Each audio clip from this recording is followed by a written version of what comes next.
Hey guys, it's Beth, aka the Fitness Princess, and I'm here today to continue our series on finding food freedom. Today I want to bring to you one resource that I have used, that I have found success with, and it's actually one that I'm very passionate about, and one that I found before I had problems with food. So, let's just get started. My resource is the Whole30.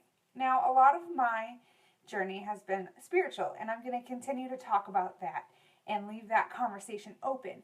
But I can't just pray to God and hope that I get healthy. I have to actually do something about it. So, using the Whole30 is how I have been finding my food freedom and been being or having a better relationship with food. So, you've heard me talk about Whole30 on here before if you followed me for long. It's something that I've done 6 different times, and it's something that I'm very passionate about, and I love when other people discover the program. Now, what is the Whole30? The Whole30 is a 30-day program, eating program, designed to help you reset your health, habits, and your relationship with food. So going from that, I knew that the Whole30 is something that I needed when I was struggling with getting my nutrition under control. It's something that I needed to implement into my life because I needed to have a better relationship with food. And the Whole30 has helped me do that. There are a couple books that I'm going to recommend, and I'm going to talk about those in just a second. But a lot of people look at the Whole30 program as a diet, and it's not a diet. It's not designed to be used for the rest of your life. It's designed to help you discover your food freedom in finding what foods you can tolerate and which ones maybe you can't tolerate so much.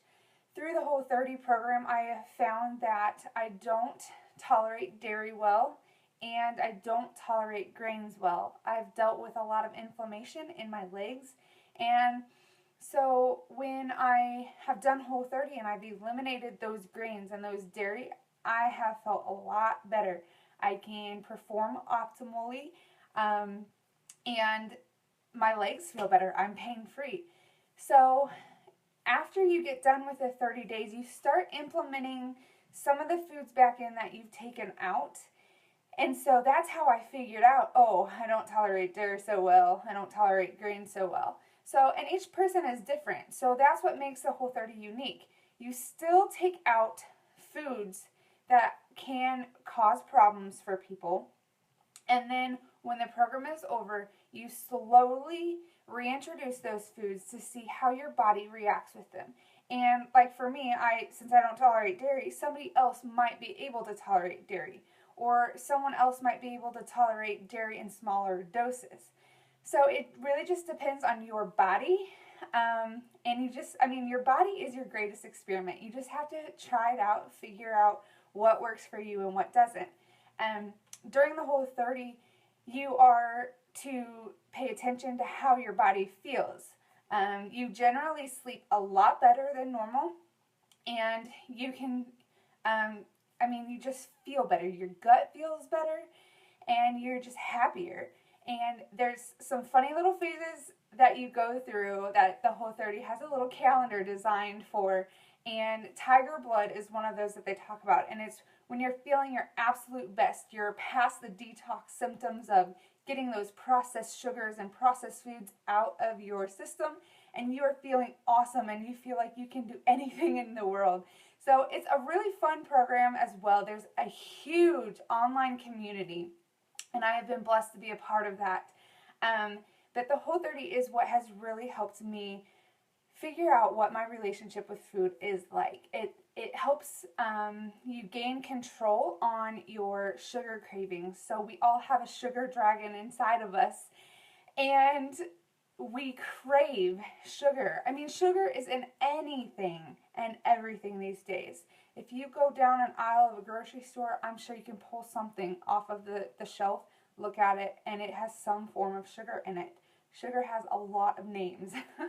So the Whole30 is also trying to suppress that sugar dragon, tame it, And that way you're not craving sweets. You're not craving some of those processed, less healthy foods for us. So for me, I just completed my 6th round of Whole30 in January, and the Whole30 was very important in my relationship with food. I found the program in 2014, and so I knew that I needed to go back to it. And I had read this book called It Starts With Food. And this is the version that I have. It has since been updated, and they rebranded, so their colors are all red, white, and blue, I think. So this is the version that I have, but it's a very good book. If you want to know the science behind the foods that we eat, how your body reacts, the hormones, the insulin, the cortisol, all of that stuff, this is an excellent book. And I will be linking these books in my blog post, so don't worry about writing them down. But It Starts With Food is an excellent book. Even if you're not doing a Whole30 program, I would highly encourage you to read this book. If you are not interested in the science behind it all, then they came out with a book shortly after called Whole30. This also comes with, I think it's 100 recipes in the back. But this just gives you an overview of the program if you're interested in doing the program, so that you don't have to read all the science behind it if that's not your cup of tea. I understand. I'm kind of a nerd. I like that stuff. But not everybody does. So this book would be a good option. And it comes with some recipes in the back of the book as well to help get you started, including some of those common condiments that you use, like mayo. I started making my own mayonnaise just because of this book. So anyway, those are 2 books that are very great resources to help you get started on a Whole30 journey. Now, if you don't have any disordered eating, that's okay. You don't have to have a disordered eating to do a Whole30. It's for anybody who wants to get their nutrition in check, to give themselves, maybe you need a challenge. Maybe you need to tighten up your nutrition a little bit. This would be it, because you take out a lot of your processed foods that you're used to eating. Sugars, grains, legumes, alcohol, dairy. And what you eat is basically lean meats, fruits, veggies, and healthy fats. And you build your plate around that. And so it's teaching you how to eat those healthy food groups. And you eat 3 times a day. You eat as much as you want. There's no counting anything, which is awesome in my book, because part of that control issue was trying to count, how many calories or however many carbs that you eat in a day. And I was tired of counting and trying to control that. So the Whole30 really frees you up to eat anything out of those food groups, as long as there's nothing like sugar. There's nothing in that, you can have it. So it's an excellent program. I would highly encourage you, if you need a whole body reset, the Whole30 is the program for you. And if you have questions about that program, I would be more than happy to answer, because Whole30 is my passion. So I have implemented mostly Whole30 eating now that I'm not doing a real Whole30, which is the 30 days.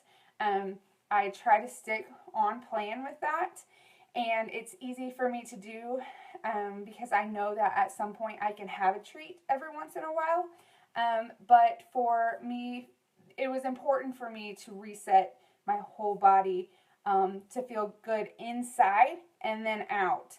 And that program really helped me do that. So, and it helped me tame my sugar dragon too, because I wanted to eat anything and everything that had sugar in it, and that is not okay.